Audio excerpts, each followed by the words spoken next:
Hi there, this is Joe from SquareXo, and this is our OnRush review chat. We're here to talk about OnRush, and we've both played, and I don't know what I think of it, but I'm going to let Lloyd see what he thinks of it, and then I'll sort of chime in, because that's what we do here, and then we'll go through everything else to wrap up at the end of the video. So let's just get straight into it and talk about OnRush. Sorry, I'm sort of sitting sideways, got a bit of sync or something. OnRush really, a bit like Vampire in the previous chat, caught me off guard because I played the beta and I thought the beta was fun, if a little bit limited. By definition, it's only a technical test. It's only a couple of tracks and a few of the vehicles. Didn't realise how much depth there was in terms of the amount of content in the game. There are plenty of tracks. I couldn't tell you the exact number. Plenty of vehicles, tons of customization. But OnRush is from famed racing developers Evolution, but it's not a racing game, and I think that caught me off guard more than most things. I'd assumed that after the beta they'd include a mode like that, and maybe that's my ignorance, but it's so fun, and you're just like taking cars out left, right and centre. You're sending bikers flying over their handlebars a few hundred feet into the air, and it's just absolute carnage, and it's all set to that sort of drum and bass soundtrack that their previous games, kind of Motorstorm, had. And it's bottled fun. It's just, you can just play it without really thinking about it. But there's so much strategy there to find if you do want to. Yeah, it's crazy. What I was just going to say is, after playing the beta, I was just like, well, this is the beta. The problem I had with the beta, right, is that it was like a bit. It's just a bit, I don't know, and it felt a bit like I didn't really like the environments. I thought they were a bit dull. They were a bit plain, weren't they? Yeah, and I thought the racing was a little bit. It almost felt like a bit PS3 basic-y. I thought a bit like, oh, this is a bit of a basic racer. I mean, I thought to myself, it's okay, it might, but it won't sell very well. I thought to myself, I'm not really looking forward to it anymore, I think was my thoughts after I played the beta. So I'm kind of glad I decided to stick with it and review it, because once you kind of get past that initial negativeness, I guess, if you'd played the beta, you can start to see what a great game it is, how it opens up, and the different modes that there are, the different cars, the way it just all works, and how fast paced and frantic and mad it is. Yeah, it's actually a really good race, and it doesn't even matter, like I said in my review, it doesn't matter if you don't have a finish line, because you just never want to finish anyway, because it's just so much fun, isn't it? I mean, it feels almost like Mario Kart on steroids, doesn't it? It's that sort of competitive nature, but everything that you know about racing is stripped out and it's replaced with this almost like Overwatch level of kind of character classes or car classes, I suppose, and deeper level strategies than you probably were expecting going in. I don't know if you were the same, but I was expecting, I'll jump in, I'll crash cars a few times, I'll ram a few people off the road, and that'll be it.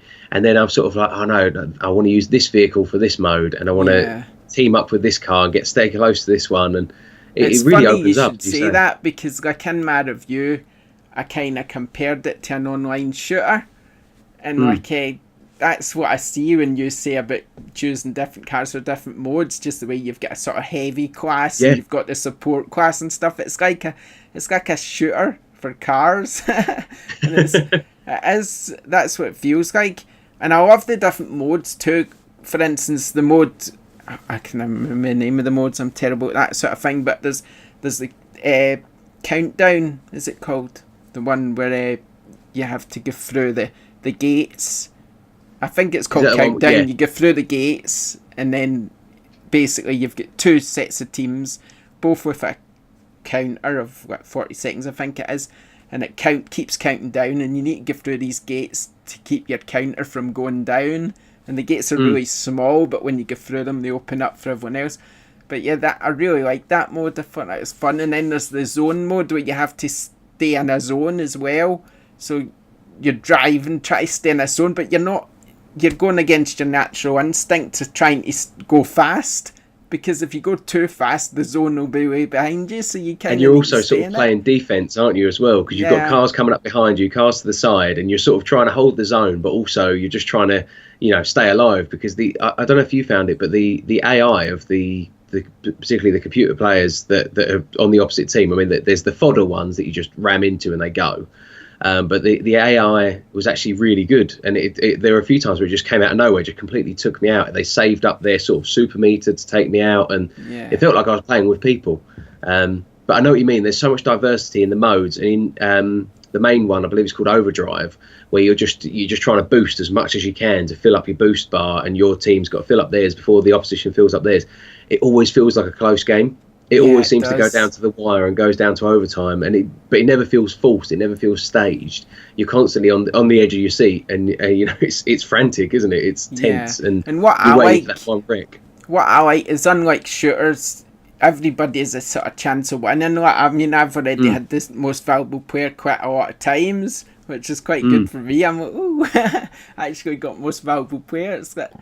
Yeah, nice one. And it also hands out those accolades, doesn't it? Like best combo and that kind of thing. Similar to how in a shooter you might get most heals in Overwatch, for example, or most kills or most assists, and it gives out those, so every player feels like they're contributing to the team effort, which is something really nice. It's something that in certainly when Call of Duty sort of first popped onto the scene and was taking the world by storm, is they never really had that. It was all about your kill count, and it was all about your kill death ratio, and it was easy to jump into that game and feel like, oh, I didn't really do anything for my team, I died more than I killed. But with this, even if you're at the back of the pack, I mean, there's no real back of the pack, but even if you're just taking out the fodder vehicles, as they're called, you feel like you're constantly contributing, and you're making an effort for your team. And I think that's really important as well. It's just got that real sort of inclusive vibe. It feels like it's built for fun rather than built for serious kind of competition. But there's a lot of competition to be found there as well. And I think it really walks that line really well. And graphically, it looks good as well. I mean, it's crazy. Oh, it does, doesn't it? It's not just, like I was talking about at the start, it's not just that sort of dull brown. I mean, it really opens up in places, and you've got all these lovely greens and the water and the different weather effects and stuff. It's really good how good it looks, and the sound as well. Yeah, and the frantic action, the vehicles as well, sort of all add to that. And all overall is just a package. They seem to have thought of everything to make it great. The only thing missing really is got racing. But to be honest, after playing it, I think the racing, I can see why they never bothered, because it would take a lot away from it, the racing. Maybe they could add a mode in at some point where you'd race. I did wonder that. I did wonder if you'd get a DLC or a patch further down the line to it, because it seems to be the kind of game that they're going to support with more content and more. Certainly there's cosmetic upgrades and that, but I haven't found any sort of loot boxes other than the ones that you earn with in-game progression. But yeah, I'd love to see a racing mode added, if nothing else, because it'll be the closest thing we're going to get to MotorStorm on PS4. Yeah. And obviously this is the sort of spiritual successor to MotorStorm, but it's also so much more. It would be lovely to have an actual racing mode. I can imagine having a racing mode where you still keep the fun elements that are in it, like just bashing each other up and all that. I mean, I imagine if you had a racing mode and still kept those elements, that it would be really fun. But to be honest, I do think it's a really good game.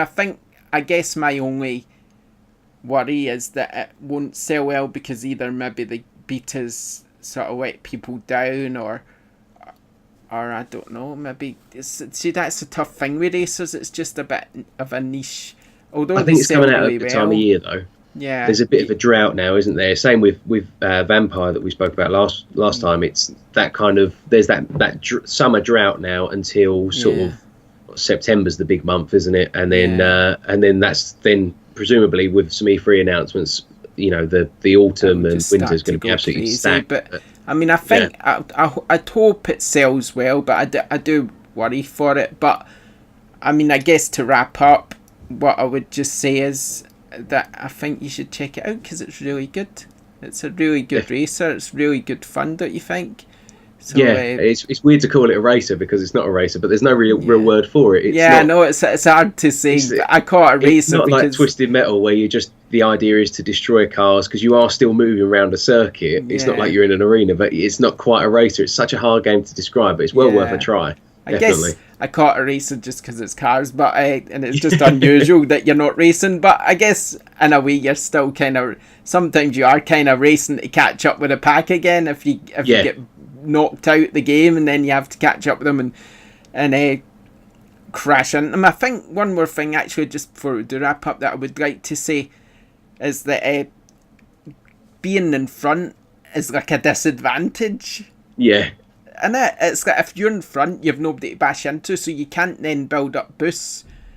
So you're basically in a loser. So you kind of need to stick with the pack. You're actively trying to sort of stay in amongst everyone, aren't you? So you've got all that sort of, all those targets to hit, and none of the sort of disadvantages of being out in front and everyone's looking at you. Exactly. And, so it turns racing on its head, doesn't it? Really? Yeah, it does. You need to stay with the pack. Your natural instinct to go in front, be in front, just won't work as a tactic. No, it's great. And I like it. I really like it. So, check it out.